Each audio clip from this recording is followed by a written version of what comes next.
Hi అండి, welcome to smart kitchen. ఈరోజు మన కిచెన్లో కర్బూజా ఫ్రూట్తో ఐస్ క్రీమ్ అయితే చేస్తున్నానండి.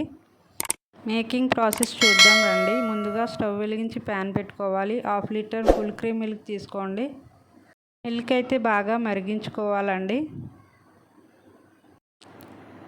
మిల్క్ అయితే బాగా మరిగిపోయాయండి.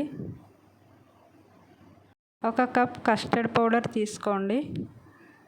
ఇది సూపర్ మార్కెట్లో ఎక్కడైనా దొరుకుతుందండి. నేనైతే ఇంట్లోనే ప్రిపేర్ చేశానండి. మీకు కూడా కావాలంటే కామెంట్ చేయండి, వీడియో పోస్ట్ చేస్తాను. ఈ కస్టర్డ్ పౌడర్లో వాటర్ వేసుకొని బాగా మిక్స్ చేసుకోవాలి. బాయిల్ అయిన మిల్క్లో 1/2 కప్ షుగర్ వేసుకొని బాగా కలుపుకోవాలి. ఈ కస్టర్డ్ మిక్స్ని అయితే మిల్క్లో కలిపేసుకోవాలండి. ఈ మిల్క్ అయితే బాగా దగ్గరగా బాయిల్ అవ్వాలండి. ఈ కస్టర్డ్ పౌడర్ వెనిల్లా ఫ్లేవర్ అండి. ఎటువంటి ఎసెన్స్ వేయనవసరం లేదు. బాగా కలుపుతూ ఉండాలండి, లేకపోతే అడుగు పట్టేస్తుంది. కస్టర్డ్ మిక్స్ అయితే రెడీ అయిపోయిందండి. బాగా చల్లారిన తర్వాత మిక్సీ జార్లో వేసుకొని మిక్సీ పట్టుకోవాలి.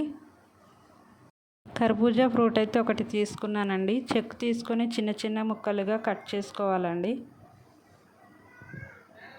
ఈ కర్బూజా ముక్కల్ని కస్టర్డ్ మిక్స్లో వేసి మిక్సీ పట్టుకోవాలండి.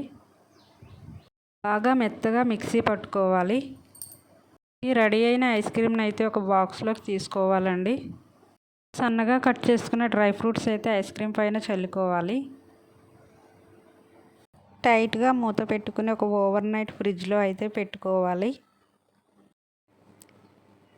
ఐస్ క్రీమ్ అయితే రెడీ అయిపోయిందండి. బౌల్లోకి తీసుకుందాం.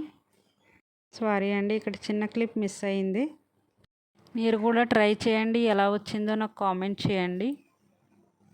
పిల్లలకి ఎంతో ఇష్టమైన ఐస్ క్రీమ్ అయితే రెడీ అయిపోయింది.